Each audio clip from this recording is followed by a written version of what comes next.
পটুয়াখালী জেলার ব্যক্তিগত কেক উৎপাদন ও সরবরাহকারী প্রতিষ্ঠান সববাইটের ম্যানেজার ফয়সাল বাদশার অনাকাঙ্ক্ষিত মৃত্যু ও প্রতিষ্ঠানটির স্বত্বাধিকারী ইমাম হোসেন সাদিককে আটকের ঘটনাকে কেন্দ্র করে সুষ্ঠু নিরপেক্ষ তদন্ত ও ন্যায় বিচারের দাবিতে মানববন্ধন ও র্যালি অনুষ্ঠিত হয়েছে। রবিবার ৩ মে সকাল ১১টায় জেলা আইনজীবী সমিতির কার্যালয়ের সামনে থেকে র্যালি শুরু হয়ে জেলা প্রশাসকের কার্যালয়ের সামনে গিয়ে মানববন্ধনের মাধ্যমে কর্মসূচির সমাপ্তি ঘটে।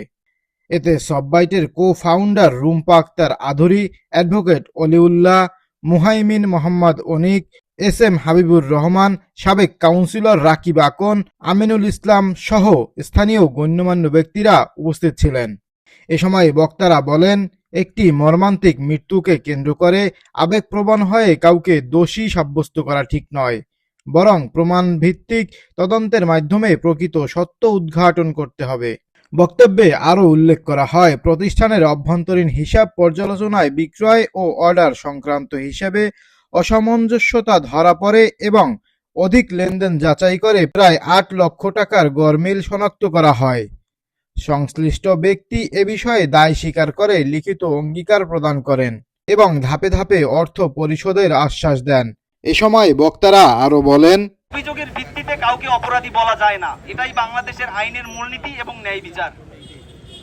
আমরা চাই সাদিককে অনাকাঙ্ক্ষিতভাবে অভিযোগের ভিত্তিতে গ্রেফতার করা হচ্ছে, শাস্তি দেওয়া হচ্ছে, এর একটা সুস্থ তদন্ত হোক। আমরা এখানে কাউকে দোষী করতে আসিনি, আমরা ফয়সালের পরিবারের বিরুদ্ধেও কিছু বলতে চাই না।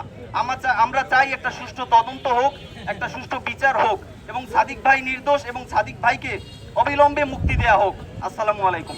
সে সর্বোচ্চ শিক্ষা গ্রহণ করেও তিনি কোনো চাকরিতে যোগদান না করে মানুষের সেবার জন্য ব্যবসা শুরু করেছিল। সে উদ্যোক্তা হতে চেয়েছিল এবং সফল উদ্যোক্তাও হয়েছে। তার অধীনে ৮টি শপ রয়েছে এবং সেখানে অনেক লোককে সে কর্মসংস্থানের ব্যবস্থা করেছে। তার এই সফলতায় ঈর্ষান্বিত অনেকেই।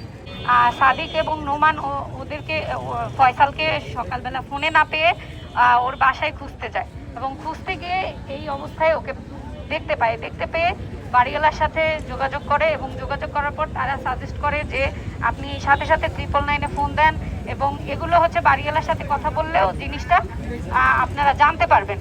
হ্যাঁ, সিসিটিভির যে ফুটেজগুলো সেগুলো আপনারা দেখলে পর্যালোচনা করে বের করতে পারবেন যে ঘটনাটা কি হয়েছিল।